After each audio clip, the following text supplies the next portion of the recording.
Data centre लेकर चलते हैं, क्योंकि बात सिर्फ और सिर्फ सोने की चमक को लेकर नहीं है, बल्कि जो चांदी है उसने भी चिंता बढ़ा दी है और सोने के साथ साथ चांदी की कीमतों में भी जबरदस्त उछाल देखने के लिए मिला। कैसे बढ़ी चांदी की कीमतें, जानते हैं शिरीन से।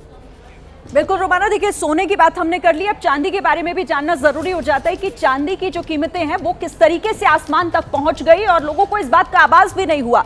ये देखिए 2025 से 2026 का आंकड़ा यहां भी हम अपने दर्शकों को बताते हैं कि कैसे चांदी महंगी हुई। देखिए 1 मार्च की तारीख 1 लाख, इसके बाद 1 अप्रैल 1,07,000 इसकी कीमत में इजाफा हुआ, 1 मई जब 1,03,000, फिर आगे बढ़ते हुए 1 जून को ये स्थिति जो है वो बरकरार रही, फिर 1 जुलाई जब 1,10,000, ये 1 अगस्त को जो कीमतें थी सोने की वो देखिए आप किस तरीके से 1,18,000 थे, फिर सितंबर में ये और बढ़ी, 1 अक्टूबर को 1,54,000 हो गई, 1 नवंबर को 1,68,000, फिर कीमतें बढ़ती हैं दिसंबर में 2,02,000, फिर 1 जनवरी 2,56,000 का ये आंकड़ा, फिर 1 फरवरी आज की तारीख भी आपको बता रहे हैं हम जब 3,52,000। तो एक साल में आप देखिए 1 फरवरी और आज की 1 फरवरी, ये 2025 से 2026 तक किस तरीके से एक साल में चांदी महंगी होती चली गई। रोमाना, तो मनोरंजन जी, अब सवाल यह है कि सरकार जो है वो व्यापार घाटा जो है उसे कम करने के लिए कस्टम ड्यूटी बरकरार रखकर या बढ़ाकर या फिर मिडिल क्लास को राहत देने के लिए उसे घटा देगी। संतुलन कैसे? मैडम, सोने चांदी के स्तर पे काफ़ी ये इसमें बहुत ज़्यादा बढ़ोतरी हुई है, लेकिन अगर आप वस्तुस्थिति को एक उचित ऐतिहासिक और तुलनात्मक परिवेश में देखेंगी तो पाएंगी जब से नया इंटरनेशनल फाइनेंशियल आर्किटेक्चर बना है ब्रेटन वुड्स कॉन्फ्रेंस के बाद 1945-46 के बाद, 3 चीज़ें प्रमुखता से वैश्विक स्तर पे एक सेफ हेवन की तरफ से आई हैं।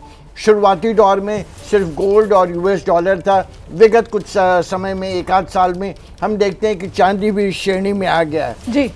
सोने की बढ़ती दामों की एक प्रमुख वजह चाइनीज सेंट्रल बैंक, जो एक बहुत बड़ी अर्थव्यवस्था है, उसने बहुत आयत में सोना खरीदा है। वो भी सरकार क्या कर सकती है, इसलिए कुछ जैसे आपने बताया हम लोग हिंदुस्तानियों का कुछ सोने से चांदी से विशेष लगाव है, खासकर महिलाओं का। लेकिन अब ऐसे माहौल में सरकार लगातार ये प्रयास कर रही, ETF exchange trading funds, digitalization of gold, लेकिन उससे शायद वो एहसास नहीं होता है जो आपको एक फिजिकल गोल्ड लेने में अपने हाथ में रखने से है। तो इन चीज़ों में थोड़ा समय लगेगा, लेकिन सरकार पूरी तरह प्रयासरत है और डिजिटलाइजेशन ऑफ गोल्ड की सिल्वर की तरफ काफ़ी उचित प्रयास हो रहे हैं। ठीक है महेश्वरी जी, लेकिन यहाँ दिक्कत यह है कि वो डिवैल्यूएशन ऑफ रुपी, जो रुपए की गिरावट है, वो भी एक समस्या बना हुआ है सर।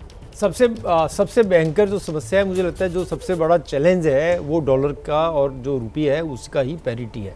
हमें ये देखना है कि क्या डॉलर बढ़ रहा है और या रुपी डिवैल्यू हो रहा है। जरूरी नहीं है, रुपी का अगर हम बाकी करेंसी से कंपैरिजन करें तो उतना ज़्यादा आपको नहीं लगेगा कि हम डाउनफॉल हैं, लेकिन जब डॉलर से कंपैरिजन करते हैं तो हमें एकदम डाउनफॉल काफ़ी लगेगा। हम पिछले साल की बात करें तो वहीं 86 था बजट के टाइम, जो आज 92 पे हो गया, करीब 6% चला गया है।